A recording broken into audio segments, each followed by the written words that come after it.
This video is brought to you by Alpine Academy, subject English, class 9, Sindh Textbook Board, Jamshoro. English Book 1 for Class 9. Unit number 1.4, Writing. It's all about writing. It will improve your writing skills. Creative writing को improve करेगा ये chapter, ये unit. इसमें descriptive essay और formal letters इनके बारे में बताया गया है कि essay को किस तरह से properly लिखा जाता है, compose किया जाता है और formal letters किस तरह से लिखते हैं. ऐसे राइटिंग आपको आती ही होगी. मज़ीद इसमें इम्प्रूवमेंट के लिए कि जैसे डिस्क्राइब करना, डिस्क्रिप्टिव ऐसे कैसे लिखेंगे. और फॉर्मल लेटर किसको बोलते हैं? लाइक न्यूज़पेपर्स में या किसी डिपार्टमेंट में हमने कोई एप्लीकेशन देनी हो या लेटर भेजना हो या अपनी सजेशन या कोई कंप्लेन वगैरह, तो इन सारी एप्लीकेशन वगैरह को या इन लेटर्स को हम फॉर्मल लेटर्स कहते हैं. इनफॉर्मल लेटर वो होते हैं जो हम अपने फ्रेंड्स और रिलेटिव्स को लिखते हैं. तो जो भी ऑफिशियल तौर पे डॉक्यूमेंट लिखा जाता है या कंपोज किया जाता है, that is called the formal letter. Unit 1.4 writing. इस यूनिट में आप देखेंगे कि अपनी राइटिंग स्किल्स को कैसे इम्प्रूव किया जाता है. यहाँ पे जो भी मटेरियल प्रोवाइड किया गया है रिलेटेड ऐसे राइटिंग और फॉर्मल लेटर के, वो आपकी क्लैरिफिकेशन के लिए है, आपके कॉन्सेप्ट की क्लैरिफिकेशन के लिए कि एक डिस्क्रिप्टिव ऐसे यानी बयानिया मजमून को किस अंदाज में प्रॉपरली लिखा जाता है और फॉर्मल लेटर्स को यानी एप्लीकेशंस वगैरह या डिपार्टमेंट में जो हम लोग अपनी कंप्लेंट्स या अपनी रिक्वेस्ट भेजते हैं उनको किस तरह से प्रॉपर मेथड में लिखा जाता है. इसका फॉर्मेट आपको समझाया जाएगा इसमें. हमारा पहला जो टॉपिक है वो है डिस्क्रिप्टिव ऐसे का. डिस्क्रिप्टिव ऐसे describes person, place or thing. यानी जो डिस्क्रिप्टिव ऐसे होता है वो कौन सा होता है? जो कि किसी भी शख्स या किसी जगह या किसी चीज़ के बारे में हो. जैसे आप लिखते हो माई फेवरेट पर्सनैलिटी, ठीक है, तो ये एक पर्सन को डिस्क्राइब कर रहा है. नेशनल हीरो, सही. प्लेस है तो प्लेस जैसे हिस्टोरिकल प्लेस, हिल स्टेशन, ठीक है. थिंग के ऊपर भी आप लिख सकते हो जैसे कि माय फेवरेट बुक या माय फेवरेट सब्जेक्ट, ठीक है, माय फेवरेट टीवी शो, इस तरह कुछ भी ये लाइक थिंग है. तो एक किसी शख्स को डिस्क्राइब करना या किसी प्लेस के टॉपिक पे, किसी जगह के बारे में स्पेशल या किसी स्पेशली थिंग के बारे में जो भी ऐसे लिखा जाता है उसको डिस्क्रिप्टिव ऐसे कहते हैं.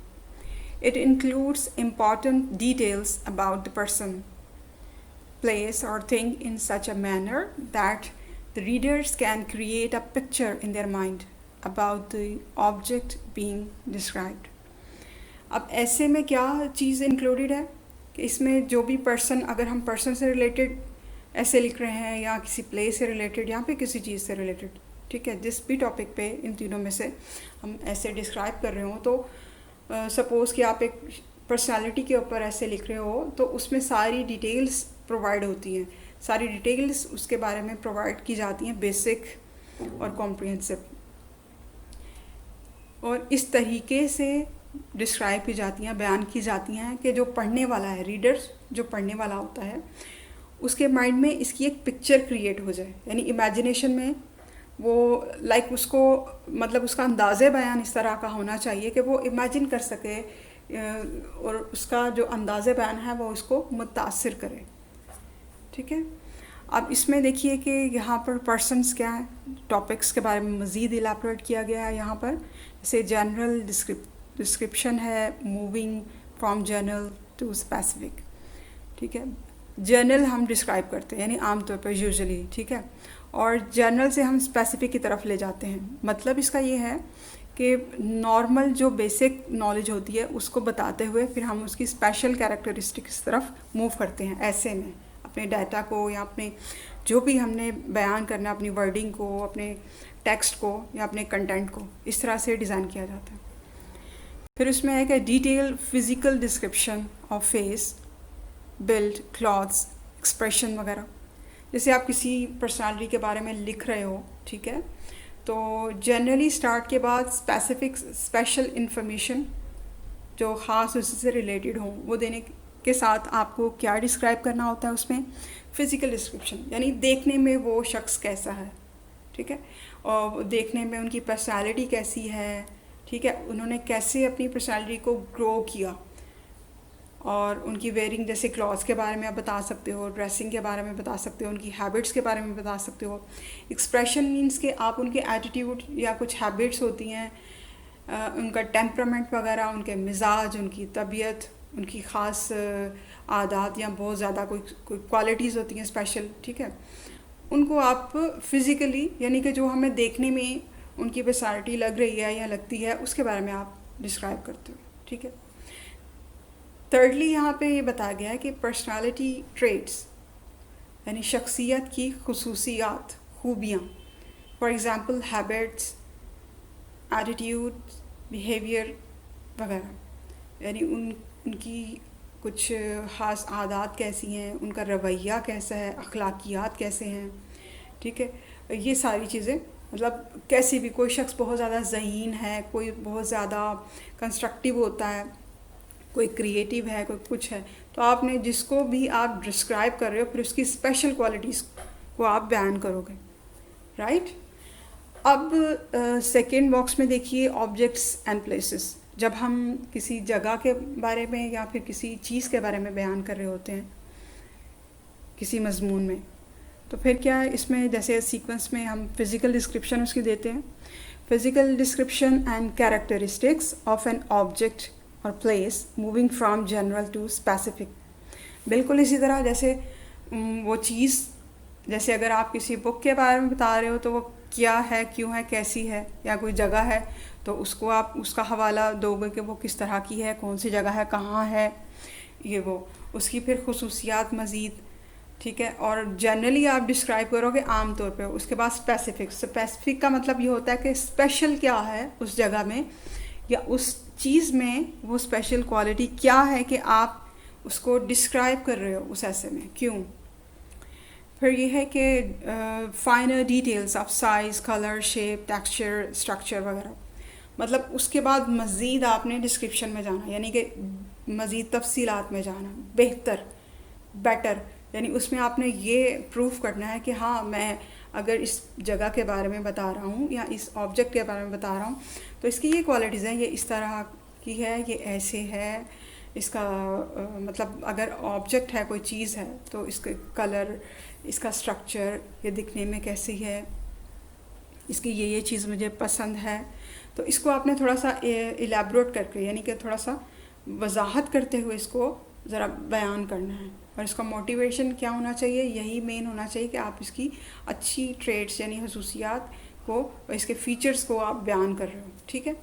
नेक्स्ट पे आ जाता है कि atmosphere of a place, qualities of an object.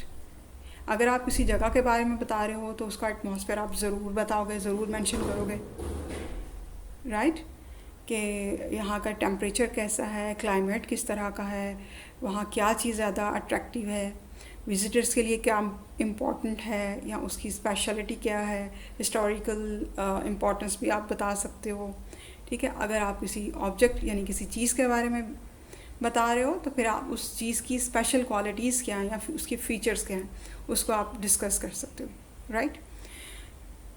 Then use appropriate adjectives and adverbs for vivid effect. जब आप ऐसे कंपोज कर रहे हो तो उसमें बहुत मुनासिब एडजेक्टिव्स यूज़ करें, यानी जो सूट कर रहे हैं, ऑड नहीं करने। मीन्स कि अगर आप किसी पर्सनालिटी के बारे में, पर्सन के बारे में लिख रहे हो तो एडजेक्टिव यानी उसकी क्वालिटीज़ के लिए जो वर्ड्स आप चूज़ करो, क्वालिटी वर्ड्स यानी एडजेक्टिव्स, वो मुनासिब हों, सूट कर रहे हों, ठीक है।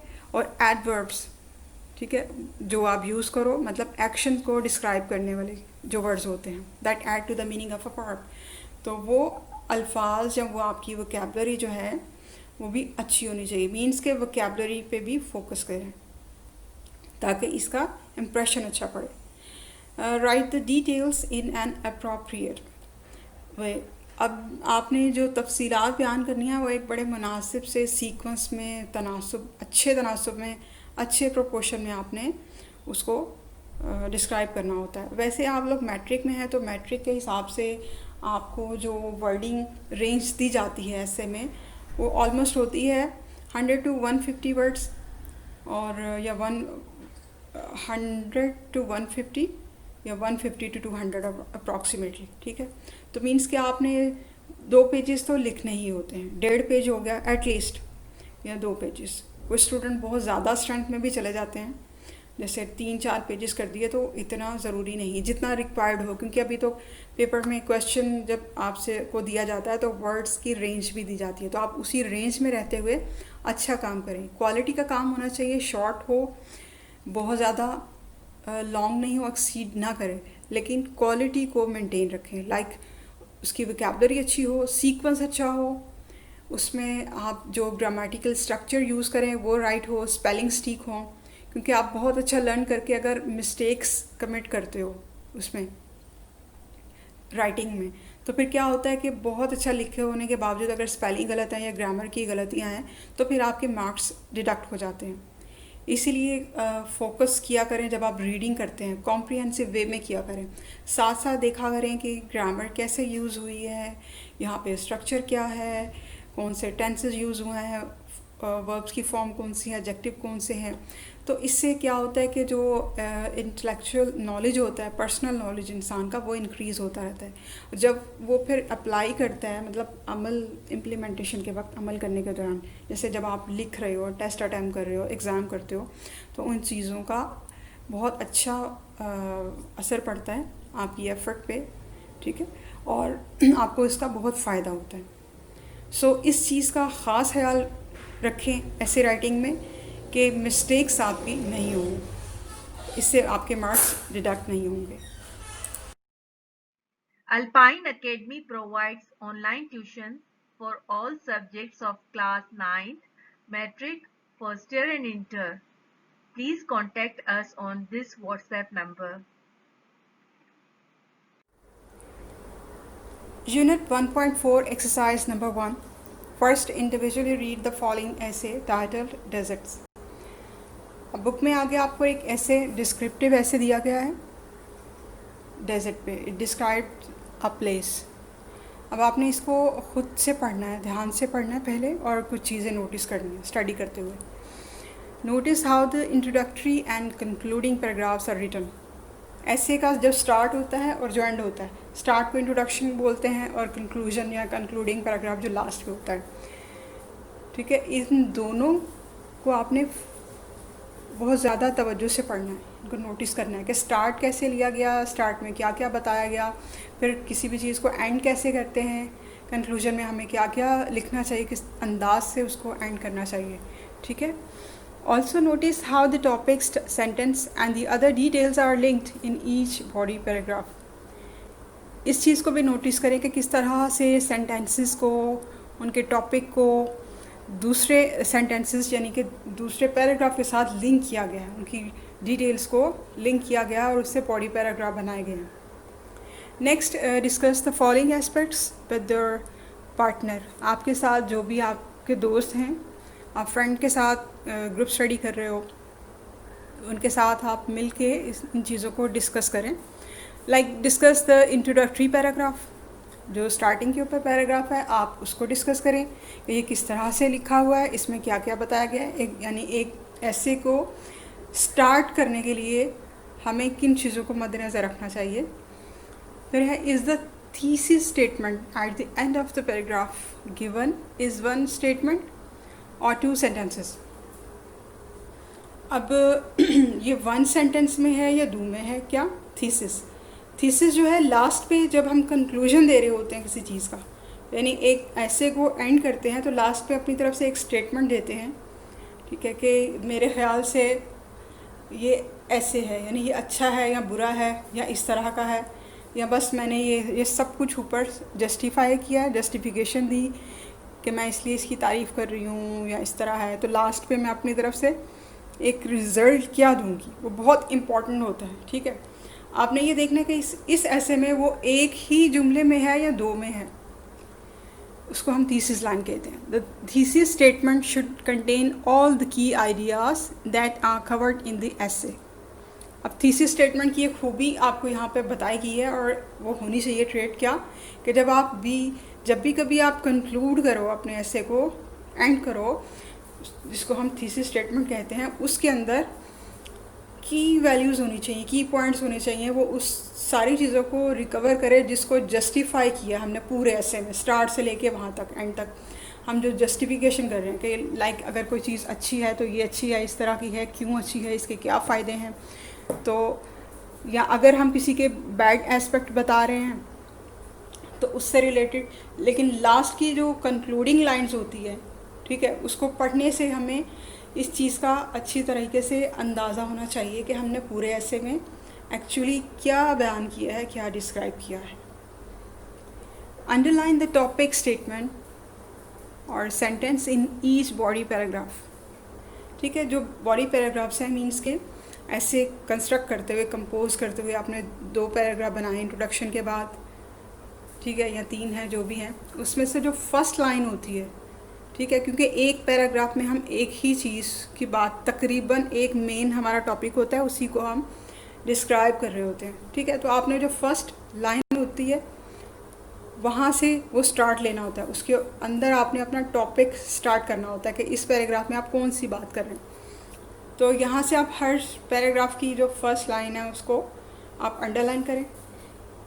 Then discuss how each topic area is explained with facts, examples, ideas, opinions वगैरह.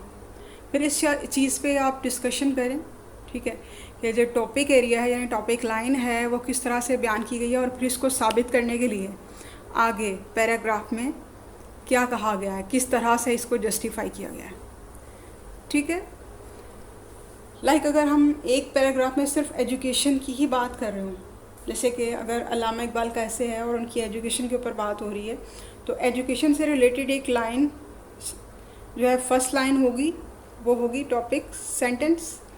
तो पूरे पैराग्राफ में क्या हमने उसी से रिलेटेड अच्छे तरीके से उसको जस्टिफाई कर दिया.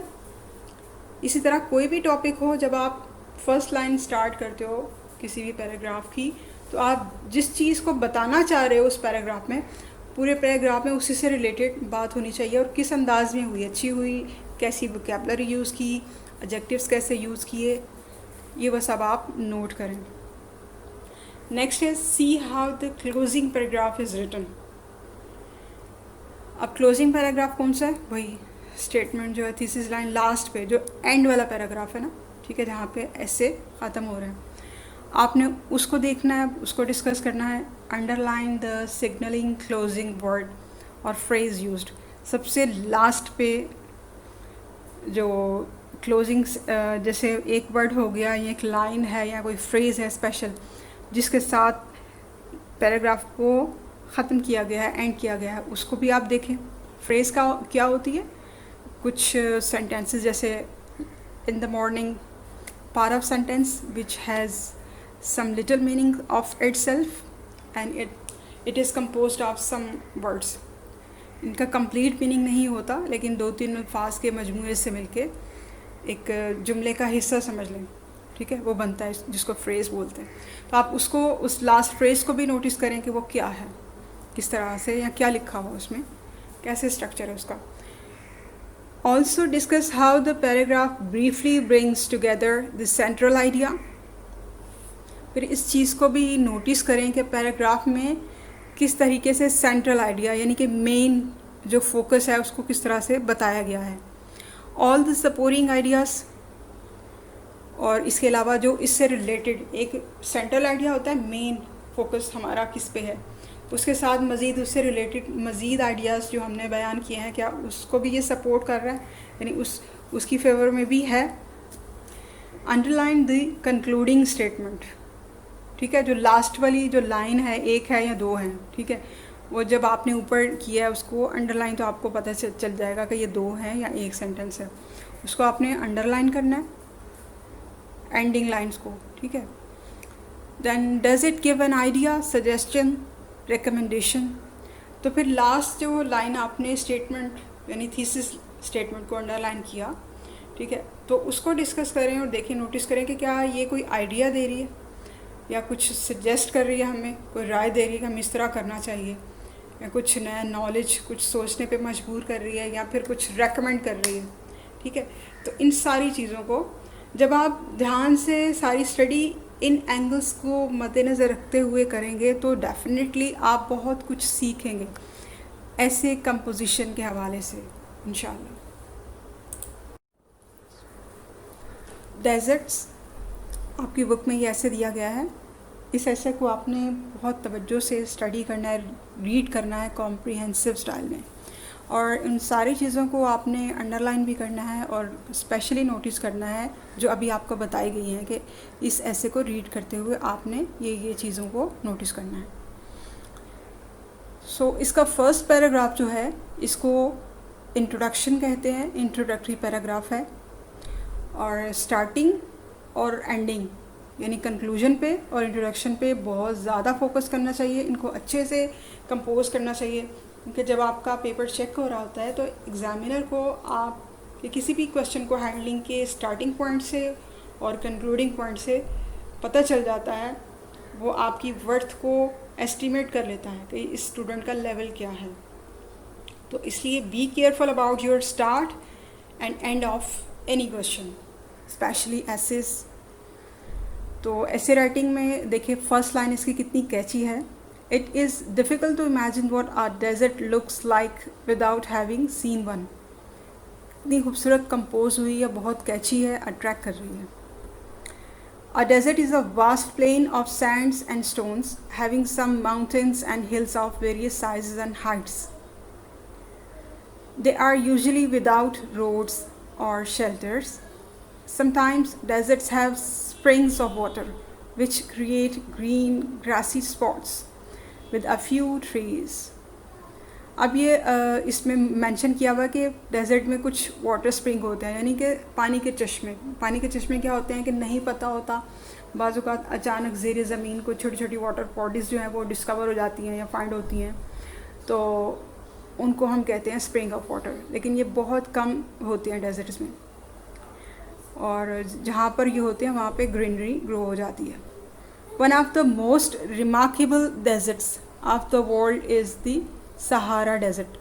अब ये देखें, दी सहारा डेजर्ट ये प्रॉपर नाउन है, इसलिए इसको कैपिटलाइज किया गया है और इसके साथ आर्टिकल यूज़ होता है। ठीक है, superlative degree objective, the Sahara desert, क्योंकि ये प्रॉपर नाउन है।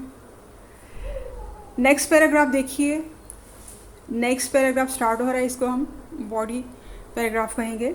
Springs of water are usually few and far apart in the deserts. Where such springs are there, an oasis is formed. अब देखिए यहाँ पे springs of water की बात हो रही है, तो इससे रिलेटेड चीज़ें और फैक्ट्स और फिगर्स जो हैं वो हम इस पैराग्राफ में देखेंगे, सीक्वेंस में कंपोज हुए हैं। ओसिस क्या होता है, वही कि अगर कहीं पे पानी के चश्मे डिस्कवर हो जाएं तो उस जगह पर ग्रासी एरिया भी बन जाता है, वहाँ पे कुछ प्लांट्स उग सकते हैं, क्योंकि पानी के बगैर तो प्लांट्स ग्रो नहीं होते, ये तो आपको पता है। An oasis is an area in the desert where there is water and where plants grow. It is a place where tired travellers and their animals quench their thirst and find a shady place to rest. ठीक है, quench their thirst का मतलब यहाँ से उन्हें पानी मिल जाता है, वो अपनी प्यास बुझा सकते हैं। कुछ बाज़ औक़ात कोई कुछ एनिमल्स या कुछ लोग, कुछ मुसाफिरों का वहाँ से गुज़र हो तो। It is a place where tired travellers and their animals quench their thirst and find a shady place to rest. Were it not for those small springs and shady places, no human being could cross the vast stretch of burning sand. To be thirsty in a desert without water, exposed to the burning sun without shelter, is one of the greatest sufferings that a human being can be exposed to. अगर इंसान को साया नहीं मिलेगा, shade, soothing shade नहीं मिलता या पानी नहीं मिलता, तो वो कितनी मुश्किल हो जाती है उसके लिए गर्मी में, तपती रेत में या इस इन चीज़ों में। तो यहाँ पर इस पूरे पैराग्राफ में जो स्प्रिंग्स ऑफ वाटर हैं उसकी इम्पोर्टेंस, उसकी अहमियत के बारे में फैक्ट्स को डिस्क्राइब किया गया है, ठीक है, उसको जस्टिफाई किया गया है। तो ये हमारी कौन सी लाइन है? टॉपिक सेंटेंस, ठीक है। अब नेक्स्ट बॉडी पैराग्राफ क्या है इसका? One of the most remarkable deserts in the world is the Sahara desert. अब यहाँ पे मेन आपको टॉपिक सेंटेंस क्या है या टॉपिक लाइन क्या है यहाँ पे डिस्कवर हुई? सहारा डेजर्ट के बारे में बात की जा रही है, ठीक है। This desert is a vast plain but is slightly above the sea level. It is covered with sand and gravel with a mixture of sea shells and looks like the basin of an evaporated sea. Amid the desert there are springs of water and oases. There are 32 of these that contain fountains and date palms. 20 of them are inhabited. They serve as stopping places for the caravans. अब यहाँ पूरे paragraph में, इस body paragraph में किसकी बात start कहाँ से की गई थी? सहारा डेजर्ट की, और उसी को डिस्क्राइब किया गया। पूरी इन्फॉर्मेशन उसी से रिलेटेड है, यानी जो हमने टॉपिक दिया पूरे पैराग्राफ में उसी चीज़ को जस्टिफाई किया, उसको प्रूफ किया, ठीक है। ये आप समझ रहे हो कि किस तरह से आपने बॉडी पैराग्राफ को हैंडल करना होता है।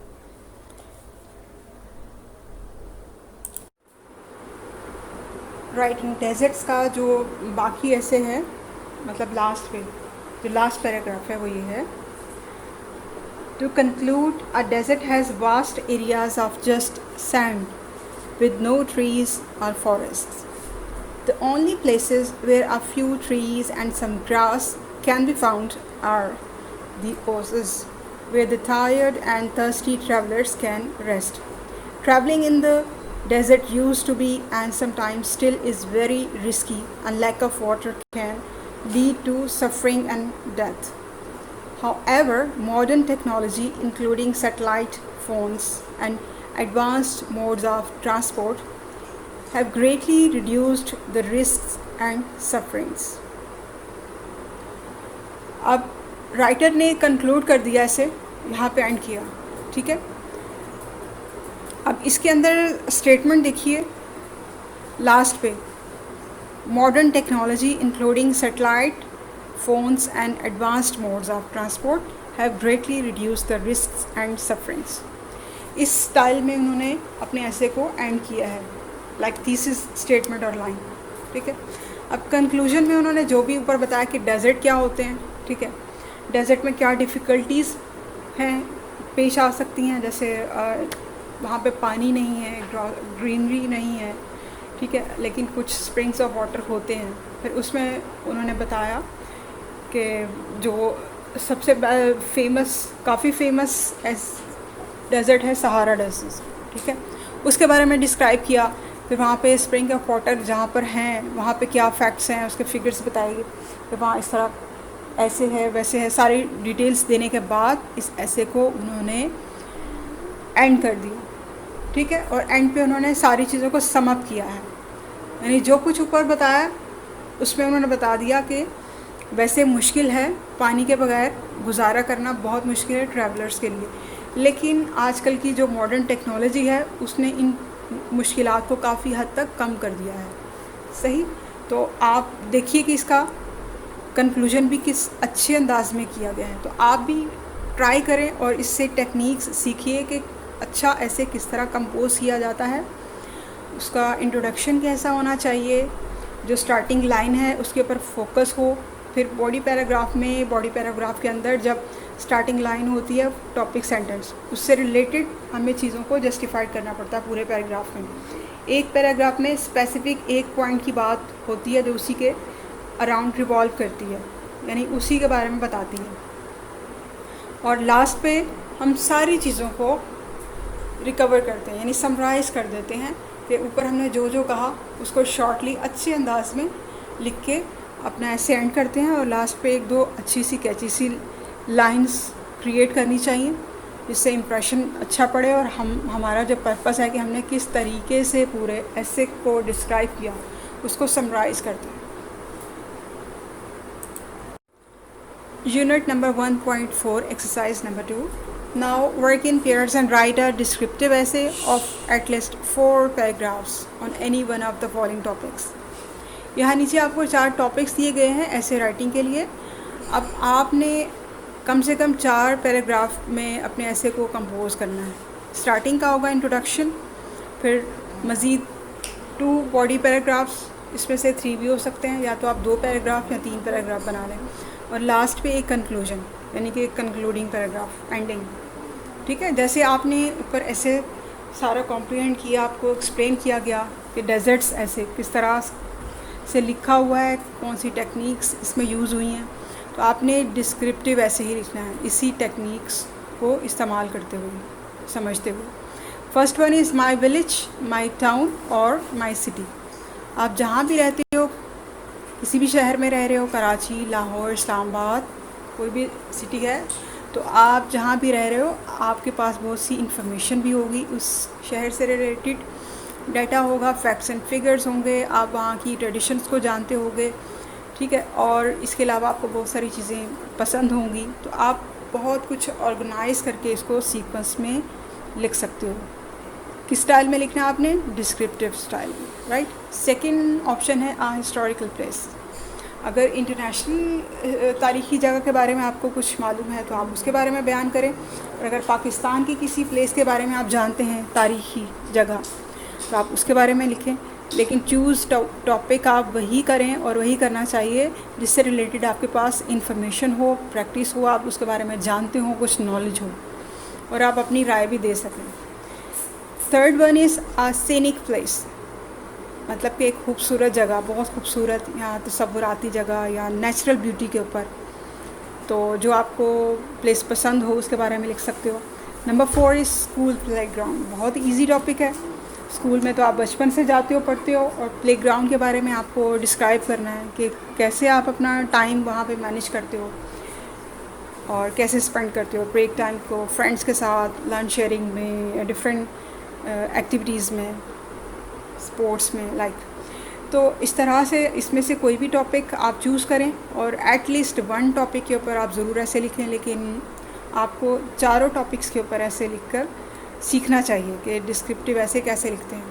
इसके लिए आपको जो समझाया गया है पीछे डेजर्ट ऐसे में, उसकी टेक्निक्स को समझें, और उसमें आपको जो गाइडलाइन दी गई है कि कौन कौन से स्टाइल में, कौन से अंदाज़ में आपने ऐसे को कंपोज करना है. तो स्ट्रक्चर के बारे में बहुत ज़्यादा केयरफुल रहना है आपने. ग्रामर, स्ट्रक्चर, स्पेलिंग सब कुछ ठीक हो, तो आप अपनी राइटिंग स्किल्स को, ऐसे राइटिंग स्किल्स को इस तरह के प्रैक्टिकल वर्क से इंक्रीज़ करें. यूनिट नंबर 1.4, ये are the guidelines that you should follow. अभी आपको जो 4 टॉपिक्स ऐसे राइटिंग के लिए दिए गए, ठीक है, उनमें से जो भी आपने चूज़ किया या जो भी आप ट्राई करोगे लिखने के लिए, उस ऐसे को कंपोज करते हुए आपने इन पॉइंट्स को जहन में रखना है. Point number 1, brainstorm for ideas. अपने माइंड में उस टॉपिक से रिलेटेड मुख्तलिफ आइडियाज़ को कंपोज करें, यानी सोचें. तो जब हम किसी चीज़ के बारे में सोचते हैं तो एकदम से जहन में बहुत सारे ख्यालात आना शुरू हो जाते हैं कि ये है, ये चीज़ इस तरह है, ऐसा भी है, इसके बारे में ऐसा भी है. तो बहुत सारी कलेक्शन हो जाएगी माइंड में जब आप सोचेंगे. तो उनमें से आप सिलेक्ट कर लो कि मुझे इनमें से क्या निकाल के ऐसे में डिस्क्राइब करना है. Option B, select the ideas to be covered in the essay. अब उनमें से आप सिलेक्शन करो, वही जो अभी आपको बताया कि कौन से आइडियाज़ बेटर हैं कि उनको डिस्क्राइब किया जाए, बताया जाए ऐसे में. Option C, write an introductory paragraph with a clear thesis statement at the end of the paragraph. Introduction paragraph लिखें, अच्छे तरीके से स्टार्ट अच्छा लें. थीसिस स्टेटमेंट आपकी क्लियर होनी चाहिए. The thesis statement should contain all the key ideas that are to be covered. और इसमें सारे मेन पॉइंट्स जो हैं वो इस तरह से डिस्क्राइब होने चाहिए कि वो कवर करें, यानी कि पूरा ऐसे की आपकी रिफ्लेक्शन हो, पूरा ऐसे जो आपका लिखा हुआ है उसकी रिफ्लेक्शन हो सके उस थीसिस लाइन से. तो जैसे पहले भी आपको बताया कि स्टार्ट और एंड के लिए आपने बहुत ज़्यादा कॉन्शियस होना है. Option number D is use a separate paragraph for each topic area. ठीक है। हर टॉपिक एरिया यानी कि उस टॉपिक से रिलेटेड आप जो भी चीज़ें हैं, जो भी आइडियाज़ बताना चाह रहे हो, उसके लिए एक अलग अलग पैराग्राफ बनाएं डिफरेंट आइडियोलॉजीज़ के ऊपर। ई point is that right a clear topic sentence for each idea. अब हर आइडिया के लिए सपोज़ आपने 3 आइडियाज़ आप डिस्क्राइब करना चाह रहे हो या 5 करना चाह रहे हो, तो आप एक आइडिया को डिस्क्राइब करोगे, वजाहत करोगे, तो एक्सप्लेन करने के लिए जब आप स्टार्ट लोगे पैराग्राफ का, तो जैसे पहली लाइन होती है बहुत कैची होनी चाहिए और पूरे पैराग्राफ को उसको जस्टिफाई करना चाहिए। तो आपकी जो टॉपिक लाइन या टॉपिक सेंटेंस होता है बहुत क्लियर होना चाहिए कि आप इसमें क्या कह रहे हो या अपने रीडर्स को क्या बताना चाह रहे हो या अपने नॉलेज को कैसे कन्वे करना चाह रहे हो। Point number F, include evidences, जैसे कि फैक्ट्स, कोटेशंस वगैरह, एग्जांपल्स। मतलब इसमें आप अगर कुछ रेफरेंस वगैरह या कोटेशंस को जानते हैं तो आप इसमें दे सकते हैं। लाइक अगर आप इस्लामिक टॉपिक के ऊपर लिख रहे हो, ठीक है, दीन से रिलेटेड, तो कोई हदीस या कोई आयत का तर्जमा वगैरह लिख सकते हो। इंग्लिश की कोई अच्छी कोटेशन किसी अच्छे राइटर की अगर आपको आती है तो वो इसमें आप ऐड कर सकते हो। किसी हिस्टोरिकल प्लेस, हिस्टोरिकल इवेंट का जिक्र है या किसी हिस्टोरिकल पर्सनालिटी का रेफरेंस है, उसके हवाले से जो रिलेट कर रहा हो उस पॉइंट को, उसको आप इंक्लूड कर सकते हो। या वर्सेस यानी कि शायरी, पोइट्री, 2 लाइन्स, वो आप इंक्लूड कर सकते हो अगर आपको इसके ऊपर उबूर हासिल है, अगर आप उसको यूटिलाइज़ कर सकते हो, जो कि बिल्कुल कंसर्न हो, रिलेटेड हो। ठीक है, जो बिल्कुल टॉपिक से या उस इंफॉर्मेशन से हट के होगा वो फिर नेगेटिविटी में चला जाएगा। तो अगर आप इसको अच्छे तरीके से कर सकते हैं तब इस टेक्निक को यूज़ कर रहे, वरना नहीं करें। Point number G, add a closing or summary paragraph with a signalling closing word or phrase to sum up in the end. ठीक है, क्लोज़ करने के लिए, इस ऐसे को एंड करने के लिए आप एक क्लोजिंग पैराग्राफ में कोई क्लोजिंग वर्ड यूज़ करें या एक अच्छी सी फ्रेज़ यूज़ करें। यानी कि लाइन जो है 2-3 लाइन्स लास्ट की बहुत ज़्यादा अच्छी और कैची होनी चाहिए, जैसा कि आपने ऊपर डेजर्ट एसे में देखा। Brief summary of the main points discussed in the essay. ठीक है, जो इंडिकेट कर रहा हो कि पूरे एसे में आपने क्या कुछ लिखा है, क्या बयान किया है। ठीक है, कुछ कीवर्ड्स या की पॉइंट उसमें हो। And a general concluding statement giving an idea, suggestion और रिकमेंडेशन। ऑलमोस्ट वही पॉइंट्स हैं जो ऐसे राइटिंग से पहले आपको बताए गए थे, उन्हीं चीज़ों को अपने मद्देनज़र रखना है। Follow grammar and punctuation rules, तो बार बार आपको मेंशन किया जा रहा है, अभी भी यही रेकमेंड किया जाएगा कि सबसे ज़्यादा फोकस आप करें, आपके स्पेलिंग मिस्टेक नहीं हो, ग्रामर आपकी ठीक हो, टेंसेस वगैरह, स्ट्रक्चर आप सही यूज़ करें, पंक्चुएशन का बिल्कुल ख्याल रखें क्योंकि थोड़ी सी पंक्चुएशन मिस्टेक से भी मार्क्स डिडक्ट हो जाते हैं। And edit your words and sentences that you have covered points each given a word। तो पूरा ऐसे लिखने के बाद आप इसको एडिट करें ध्यान से, और किन पॉइंट्स को मद्देनज़र रखते हुए जो आपको ऊपर भी बताए गए हैं, या ये सारे A to H पॉइंट्स, इन सारे पॉइंट्स को मद्देनज़र रखते हुए आप जब पूरा ऐसे लिख लें उसके बाद फिर इसको रीचेक करें और इसको एडिट कर सकते हैं। इस तरह की प्रैक्टिस करते रहने से क्या होगा कि आपकी ऐसे राइटिंग ज़रूर इम्प्रूव होगी। डिफरेंट नोट्स होते हैं, बुक्स होती हैं, इंटरनेट पे एसेस हैं, अपने लेवल के हिसाब से आप एसेस पढ़ें, रीडिंग करें, नॉलेज गेन करें, स्ट्रक्चर को फॉलो करें, ठीक है, और लेक्चर्स को फॉलो करें, फिर आप उनकी प्रैक्टिस करें। लाइक 15 डेज़ में या 1 वीक में अगर आप एक ऐसे लिख लें तो बहुत अच्छा रहेगा। आपको ज़रूर प्रैक्टिस करनी चाहिए, प्रैक्टिस से ही आप ज़्यादा से ज़्यादा नॉलेज गेन करते हो और सीखते हो। Formal letters exercise 3। First, individually read the following letters to the editor complaining about a problem or issue. Note the layout and the vocabulary, style and tone used. पहले आपने क्या करना है कि जो लेटर नीचे दिया गया है, एक फॉर्मल लेटर, वो एडिटर को, न्यूज़पेपर के एडिटर को लिखा गया है और इसमें कोई कंप्लेन है, जो भी प्रॉब्लम या इशू है उसके बारे में कंप्लेन की गई है। आप इसको कॉम्प्रिहेंड करें थ्रू रीडिंग। और इसमें आपने नोटिस क्या क्या करना है, नोट द लेआउट, कि इसका पैटर्न क्या है, फॉर्मेट क्या है फॉर्मल लेटर लिखने का, एंड द वोकैबुलरी, इसमें वोकेबलरी यानी वर्ड्स किस तरह के यूज़ हुए हैं, स्टाइल, इसका अंदाज़ एंड टोन। टोन मींस के फॉर्मल टोन, फॉर्मल स्टाइल में यानी ऑफिशियल लैंग्वेज जो है, ऑफिशियल लेटर्स में जब हम बात करते हैं या कोई चीज़ डिस्क्राइब करते हैं तो उसका तरीका बिल्कुल और होता है। इसमें इनफॉर्मल वे यानी कोई फ्रैंक, जैसे हम अपने दोस्तों को, अपने रिलेटिव्स को या कहीं और किसी भी अंदाज में बात कर लेते हैं, इस तरह से फॉर्मल लेटर्स में नहीं कहा जाता और नहीं लिखा जाता। सो इसका अंदाज़ आपने कॉम्प्रिहेंड करना है।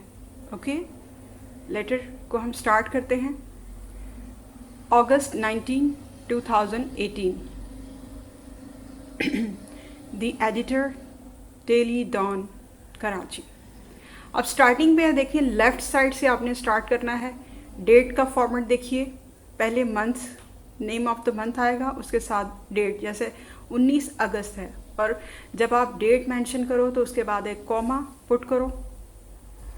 कॉमा के बाद यहाँ पे जैसे 2018 है तो 2020, ऑब्वियसली अभी आप लेटर लिख रहे हो 2020 एंड 21, अगर 21 में लिखते हो तो 2020 और फुल स्टॉप। ठीक है, इन चीज़ों को भी इग्नोर नहीं करते क्योंकि मार्क्स की डिडक्शन होती है, ये पैटर्न में आते हैं, इसी को लेआउट कहते हैं या फॉर्मेट कहते हैं कि आपने डेट कैसे लिखी है, इसका फॉर्मेट सही होना चाहिए। ठीक है, कॉमा, फुल स्टॉप वगैरह इन चीज़ों को भी आप इग्नोर नहीं करें, पंक्चुएशन को, कि कहाँ पे क्या आता है। ओके, उसके बाद एडिटर को खत लिख रहे हैं, मुदीर जिसको बोलते हैं अखबार के, तो द एडिटर जिसको ये लेटर लिखा जा रहा है उसको मुखातिब किया जा रहा है, और उसके बाद कॉमा है, राइट। उसके बाद न्यूज़पेपर का नाम है डेली डॉन, ठीक है, इसके साथ कॉमा। फिर आपने प्लेस का नाम लिखना है, यानी जहाँ से भी आप ये लेटर लिख रहे हो, लाइक कराची या लाहौर, इस्लामाबाद, हैदराबाद, कुछ भी, जो भी, वॉटेवर, जो भी आपके सिटी का नाम है, उसके बाद आपने फुल स्टॉप कर देना, राइट। अब इस सारी चीज़ों में पंक्चुएशन को आपने स्पेशली फोकस करना है, यानी जहाँ जहाँ पे ये कॉमा है, जहाँ भी फुल स्टॉप है। और स्ट्रेट लाइन एक और, जैसे आपको यहाँ टाइपिंग में नज़र आ रहा है, एक स्केल रख के हम देख सकते हैं, एक स्केल रखा जाए, उससे पेंसिल से लाइन ड्रॉ की जाए तो एक स्ट्रेट लाइन में सब आता है। इसलिए जब आप राइटिंग करो तो उसमें भी इस चीज़ का ख्याल रखा करो। अगर हो सके तो आप मार्जिन लाइन ड्रॉ करो, नहीं तो आपकी राइटिंग स्ट्रेट आनी चाहिए। ठीक है, स्ट्रेट लेफ्ट के ऊपर स्टार्टिंग में ये पैटर्न हुआ। नेक्स्ट क्या है, सब्जेक्ट। जब आप कॉपी या रजिस्टर में लिखो सब्जेक्ट तो इसमें थोड़ा गैप दे लें, 3-4 लाइन्स को स्किप करके गैप दे के फिर यहाँ पे सब्जेक्ट लिखें। सब्जेक्ट के बाद है कॉलन, ये जो 2 डॉट आपको नज़र आ रहे हैं सब्जेक्ट के आगे, इसको कहते हैं कॉलन, ये भी पंक्चुएशन मार्क है। सब्जेक्ट से ज़रा आगे आके ये जो थोड़ा सा स्पेस छोड़ के फिर आपने टॉपिक लिखना है। तो ये लेटर किसके ऊपर है, ट्रैफिक एक्सीडेंट्स, ये इशू है, ये प्रॉब्लम है, इसको आपने रिपोर्ट करना है। ठीक है, इसके बारे में कंप्लेन है। फिर नेक्स्ट आप थोड़ा सा स्पेस छोड़ दें, यानी 2-3 लाइंस का गैप छोड़ें, और उसके बाद लिखिए जिसको भी आप लिख रहे हैं, ज़ाहिर है सर हैं, डियर सर या रिस्पेक्टेड सर, कुछ भी, ये लिख के फिर कॉमा। इन चीज़ों को बिल्कुल आपने इग्नोर नहीं करना। ये कॉमास, कॉलन, देखें फुल स्टॉप कहाँ पे आया है, कॉमा कहाँ पर है, फिर फुल स्टॉप कहाँ पे है, कॉलन कहाँ आता है। फिर यहाँ भी अक्सर स्टूडेंट जो है ना वो मिस्टेक कर देते हैं, यहाँ पे कॉमा पुट करते हैं, रिस्पेक्टेड प्रिंसिपल या सर, या फिर आप मैम, कभी एप्लीकेशन लिख रहे होते हो या जो भी है, ये लेटर है तो यहाँ पे जब हम टाइटल लिखते हैं कोई भी तो उसके साथ क्या पुट करते हैं, यहाँ पे कॉमा। नेक्स्ट आप लेटर स्टार्ट करोगे। अब वोकैबुलरी और टोन को नोटिस करें। In Pakistan hundreds of people die every year in road accidents. The media and the government focus a lot on terrorism, although traffic accidents are more common than acts of terrorism. The main reasons for accidents are poor conditions of vehicles, violations of traffic rules, use of mobile phones while driving, underage children, driving, bad road conditions and dimmer no street lights. The government should take effective steps like creating awareness among people through the media and training the traffic police so that the number of accidents is reduced. इस तरह से जो body है इस letter की means body paragraph जो भी इसके कंस्ट्रक्शन है उसको मैनेज किया गया बहुत ही फॉर्मल वे में, बहुत ज़्यादा एलेबोरेट भी नहीं किया गया, बहुत ज़्यादा एक्सप्लेन भी नहीं किया गया, और लेकिन पॉइंट आउट किया गया ताकि आपकी ये जो बात है एक रिक्वेस्ट है वो हाईलाइट हो, उसको कंसीडर किया जा सके। फिर लास्ट को एंडिंग करते हुए क्या आपने लिखना है, आ कंसर्न सिटीज़न, ठीक है, और अपना नाम लिख दें। अगर नाम नहीं भी लिखना चाहते तो कोई भी नॉर्मली के आप इस शहर के सिटीज़न हो, शहरी हो, लाइक सपोज यहाँ पे मुल्तान लिखा हुआ है, ठीक है, लेकिन इट्स बेटर कि आप अपना नेम यहाँ पे मेंशन नहीं करो।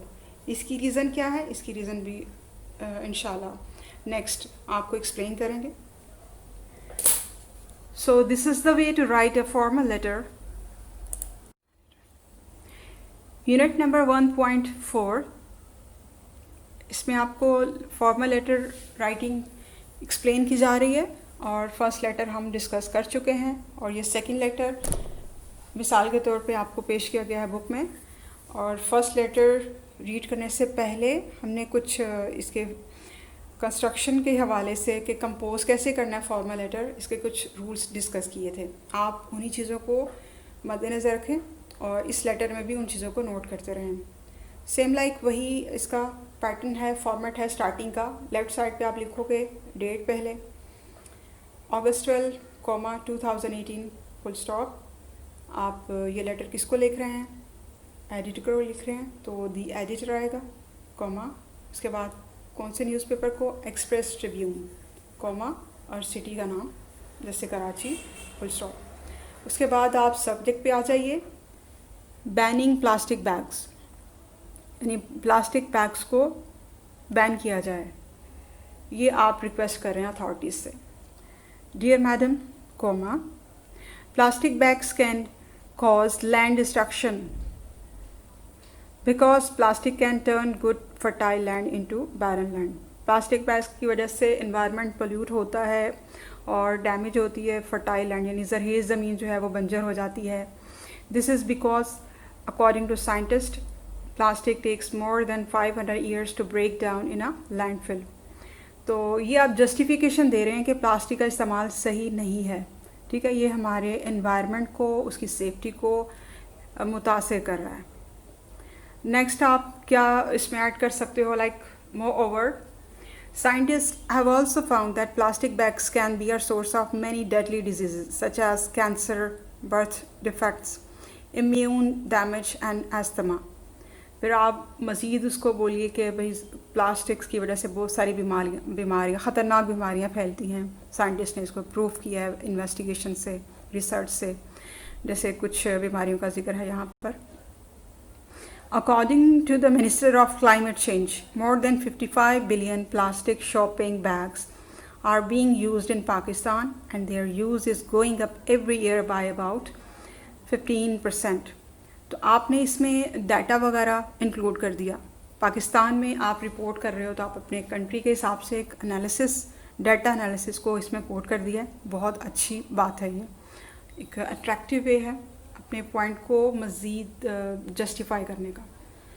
The government should conduct surveys to see how much damage is caused to the environment and people's health by plastic bags.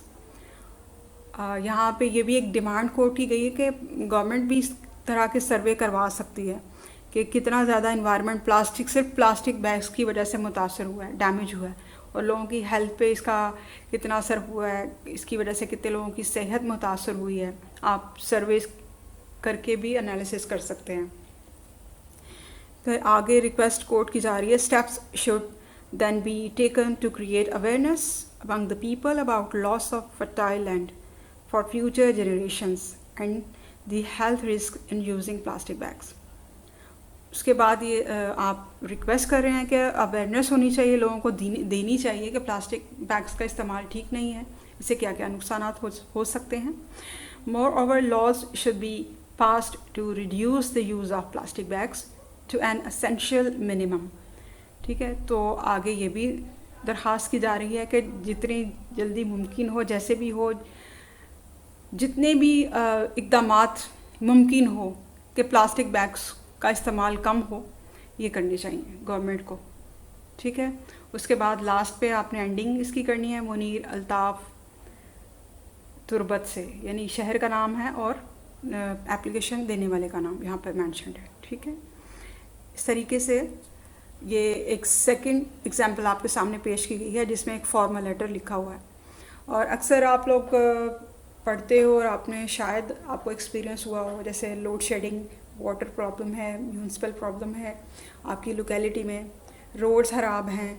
ठीक है, ये सब कुछ प्रॉब्लम्स होती हैं. इसके लिए भी हम प्रैक्टिस करते हैं कि ज़ाहिर है इसके लिए अथॉरिटीज़ जो होती हैं, म्यूनसिपल अथॉरिटीज़, उनको लेटर लिखे जाते हैं, या फिर कभी बहुत ज़्यादा सुनवाई नहीं दी जा रही, हमारी बात को नहीं सुना जा रहा, तो फिर न्यूज़पेपर में हम ये अपील करते हैं ताकि ज़्यादा से ज़्यादा कंसर्न अथॉरिटीज़ इसका नोटिस लें और आपकी जो एप्लीकेशन अपील दायर की गई है उसके ऊपर कोई एक्शन लिया जाए गवर्नमेंट की तरफ से.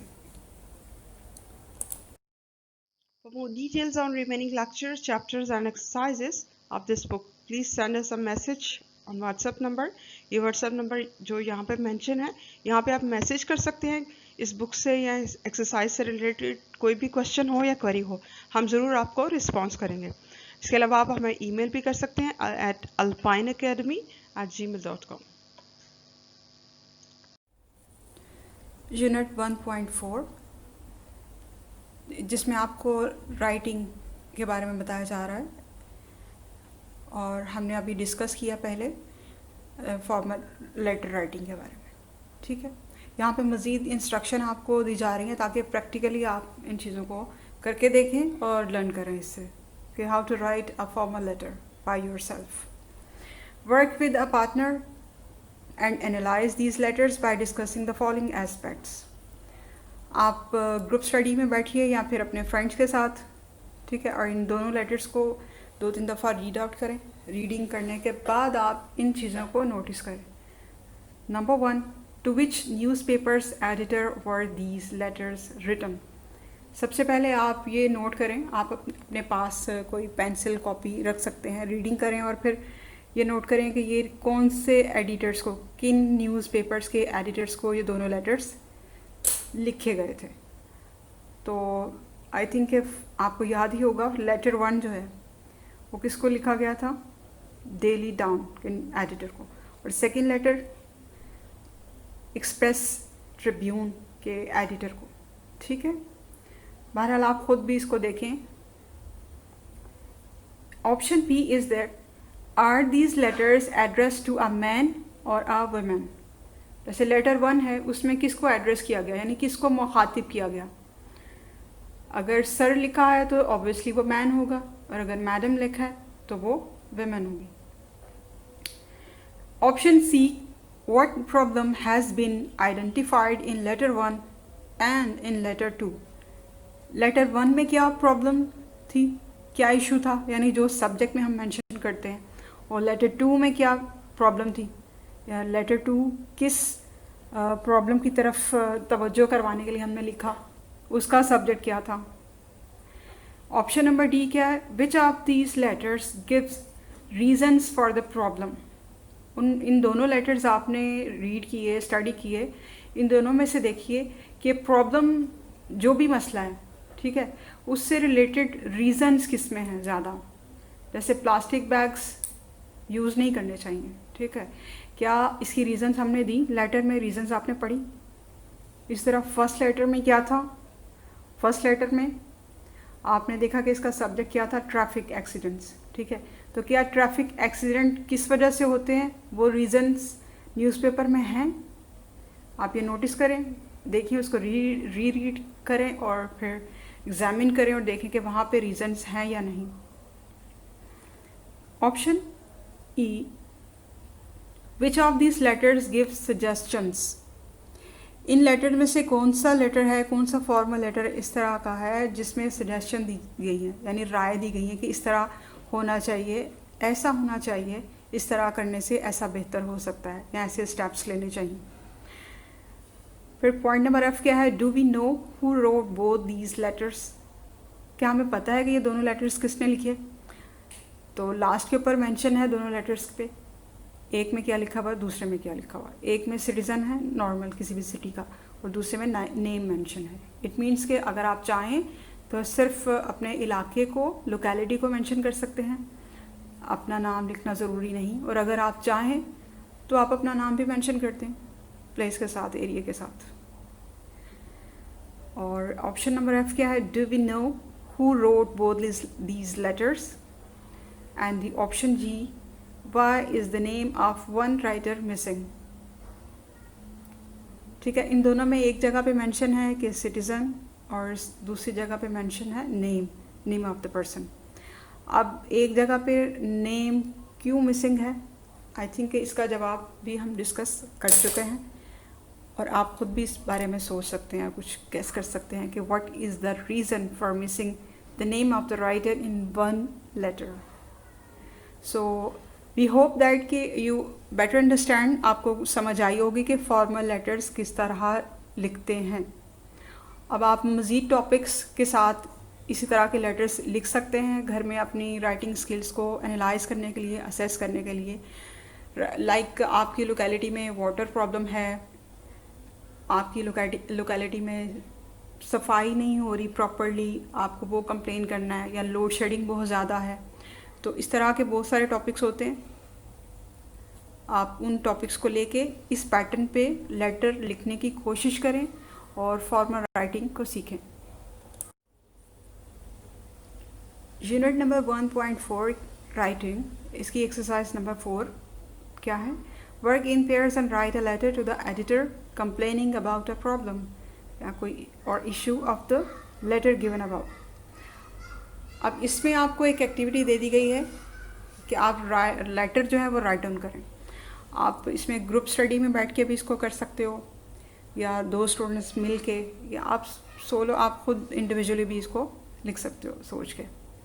ठीक है, और आपने कौन से स्टेप्स को फॉलो करना है, ये स्टेप्स आपको दिए गए हैं, इंस्ट्रक्शंस दी गई हैं, ताकि ईज़िली आप स्टेप बाय स्टेप इसको कंपोज करो और अच्छी फॉर्मेशन हो सके और आप अच्छे तरीके से लर्न करो, सीख सको।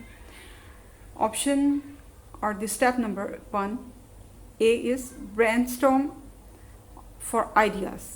अपने माइंड में डिफरेंट आइडियाज़ लेकर आएँ।